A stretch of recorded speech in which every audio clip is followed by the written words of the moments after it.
नमस्कार. नवनाथ सेंद्रिय शेती ग्रुपमध्ये आपले स्वागत आहे. झाडाला आपण जी बोरड पेस्ट मारतो मोरचूद आणि चुना, त्यावर एक पर्याय म्हणून आपण गाईचं शेण आणि गोमूत्र 5 लिटर गाईचं शेण आणि 5 किलो गोमूत्र 48 तास भिजवून ते जर खोडाला लावलं तर मागच्या 2 ते 3 वर्षापासून मी हा प्रयोग करतोय आणि हा खूप यशस्वी सक्सेसफुल असा प्रयोग करतोय. हा माझा स्वतःचा वैयक्तिक अनुभव आहे, तो मी आज आपल्याबरोबर शेअर करतोय.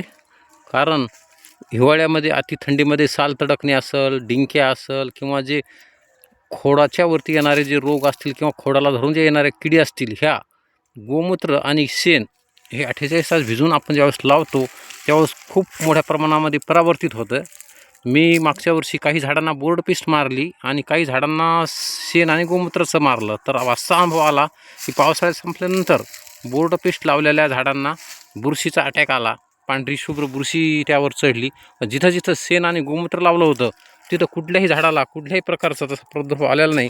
त्यामुळं यावर्षीसुद्धा मी हा प्रयोग करतोय आणि आता मोसंबीच्या झाडांना बोरड पेस्ट लावणं चालू आहे. आपण बघू शकता की खूप स्वस्त आणि एक चांगला पर्याय हा फळबागासाठी उपलब्ध झालेला आहे. म्हणजे आपण काही झाडावरती हा प्रयोग करून बघण्यास काही हरकत नाही, कारण यापासून कुठल्याही प्रकारचं नुकसान होणार नाही आणि माझ्या अनुभवाप्रमाणे हा एक चांगला फायदा होऊ शकतो.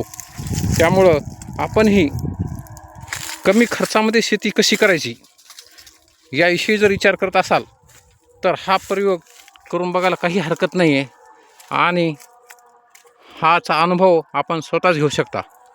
धन्यवाद.